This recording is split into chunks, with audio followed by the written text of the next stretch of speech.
Gauri Gopal TV पे एक YouTube channel है, उस पे स्वामी अनिरुद्ध आचार्य जी के कुछ वक्तव्य और करीब 27 मिनट का एक बयान आया है, जिसमें एक ईसाई लड़की से बातचीत वार्तालाप हो की जा रही है।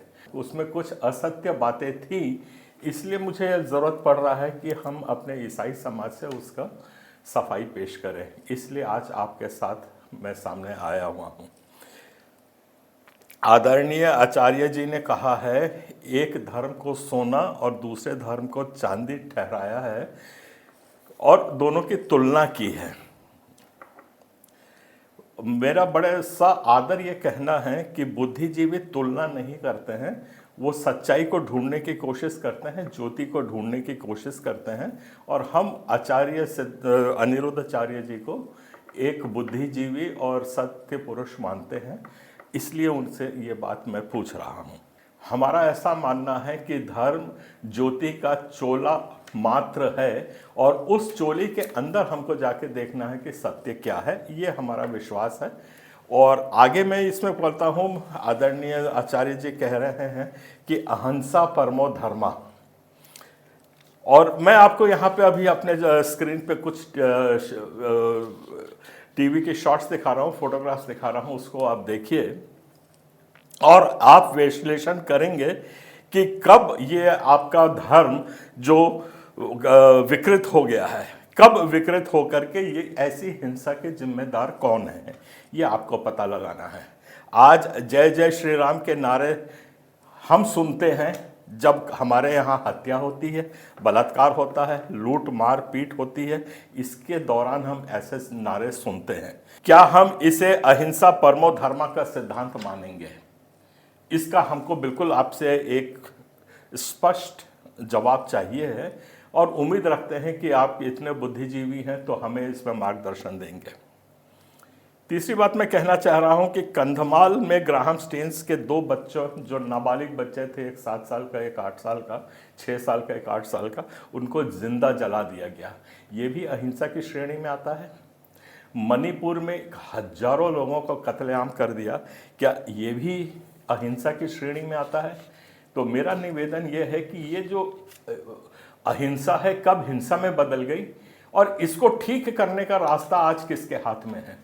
ऐसे आचार्यों के हाथ में है जैसा आप दे रहे हैं, तो उसको करने के बदले आपने और भड़काने की कोशिश की है, इसकी हम निंदा करते हैं। इसमें मतलब बेबाकी से इस बात की निंदा कर रहे हैं कि आपने सच्चाई को जाने बगैर किसी एक को कटघरे में खड़े करने की कोशिश करी है। दूसरा सवाल मैं आपसे पूछना चाहता हूं आदरणीय आचार्य जी, अहिंसा परमो धर्मा का विचारधारा आप मानते हैं, पर मुझको बताइए कि इस विचारधारा के अंतर्गत शस्त्र पूजा, देवी देवताओं का हथियार बंध रहना, महापुरुषों के हाथ में फरसा, तीर कमान, त्रिशूल, भाला, तलवार दिखाना, ये कौन सी अहिंसा के अंतर्गत आता है?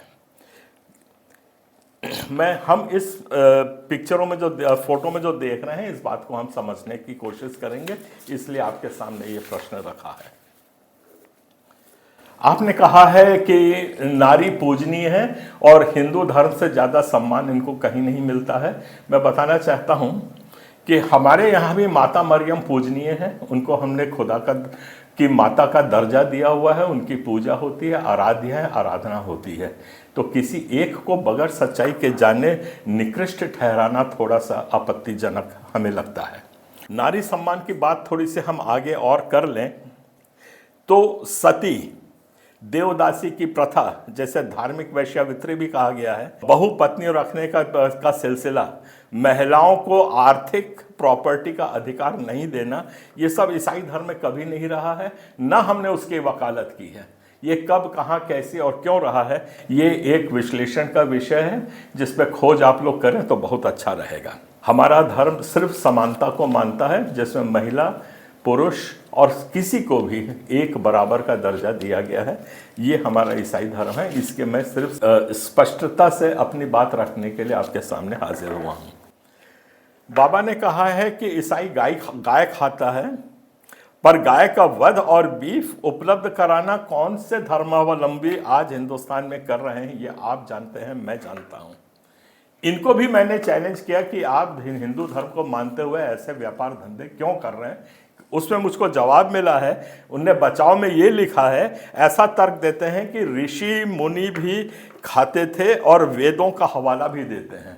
अब मैंने तो वेद पढ़ी नहीं, और ऋषि मुनि खाते थे नहीं खाते थे ये आप जानते हैं, पर एक तरफ इस किस्म का हवाला दे करके उनके काम को सही ठहराना, और अमेरिका में कोई खा रहा है तो उसके नाम पे हिंदुस्तान के लोगों को आप कटघरे में खड़ा करने की कोशिश कर रहे हैं। इसके आगे मैं और कुछ नहीं कहना चाहता।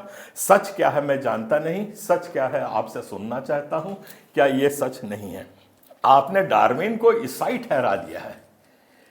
बहुत गुजारिश नम्रता पूर्वक कर रहा हूं कि आप कोई भी बयान देते हैं तो उसको थोड़ा सा पढ़ लें, उसके जानकारी हासिल कर लें। आपको मैं बताना चाहता हूं कि पहली बात तो यह है कि डार्विन को थ्योरी ईसाई धर्म नकारता है। ईसाई धर्म ने कभी नहीं माना है कि हम बंदर से इंसान बने। ईसाई धर्म का मानना है कि परमेश्वर ने हमारे इंसानों की रचना की और सब जीवों की रचना 7 दिन के अंदर करी। ये उत्पत्ति की पुस्तक में हमारा लिखा है, ये हमारे धर्म का आधार है। हमने कभी नहीं माना है कि हम बंदर थे कि भालू थे कि उसके बाद बढ़ते बढ़ते ये बने। ये एक बात आप स्पष्टता से सुन लीजिए। दूसरी बात ये मैं कह रहा हूँ, डार्विन को आपने ईसाई ठहरा दिया और हमको जब जबरदस्ती कटघरे में खड़ा कर दिया, पूरी के पूरी ईसाई कौम को। डार्विन ईसाई नहीं था, ये आप जान लीजिए, और मैं ये दावे के साथ आपके सामने रख रहा हूं। और जो डार्विन जो था, ही वॉज एग्नोस्टिक। एग्नोस्टिक का मतलब होता है ईश्वर की सत्ता के विषय को नहीं मानना। एग्नोस्टिक का मतलब है ईश्वर की सत्ता को नहीं मानना, धर्म को मानना नहीं। वो ईश्वर की सत्ता को नहीं मानता था, एग्नोस्टिक था, और उसने अंत तक कोई भी धर्म को नहीं स्वीकारा था। तो इनको आप कैसे ईसाई धर्म का बोल करके और फिर उसके थ्योरी ऑफ एवोल्यूशन को हमारे ऊपर थोप रहे हैं? ये तो हमारे विश्वास में है ही नहीं। हमारे विश्वास में बिल्कुल साफ कहा है कि परमेश्वर ने नथनों में, आदम के नथनों में जान फूंकी तब वो जिंदा हुआ। ये हमारे रचना की उत्पत्ति का इतिहास है, जिसे हम मानते हैं। गलत हो, सही हो, तर्कशील हो, नहीं हो, वो एक अलग मुद्दा है, पर कम से कम सच्चाई तो सामने रखिए। ये आपसे कहना है। बाबा जी से मैं एक प्रश्न और पूछता हूं। आप कह रहे हैं कि पृथ्वी चपटी है, ऐसा बाइबल में लिखा है। मैं कम से कम 20 बार पूरी बाइबल को से लेकर अंतिम तक पढ़ चुका हूं। मुझको थोड़ा सा बताइए, ये बाइबल में कहां पे लिखा हुआ है कि पृथ्वी चपटी है? मैं आपके चरण धोऊंगा, पी भी जाऊंगा अगर आपने मुझको दिखा दिया कि बाइबल में ऐसा लिखा हुआ है। तो ऐसी उल जुलूल बातें आप क्यों करते हैं? आपका इरादा सामाजिक वैमनस्यता को बढ़ाना है। ये इसकी हम बहुत ज़्यादा घोर भर्त्सना करते हैं। इस किस्म के उल जुलूल बयान दे करके आप समाजों में वैमनस्यता ना लाएं। आप एक आध्यात्मिक पुरुष हैं।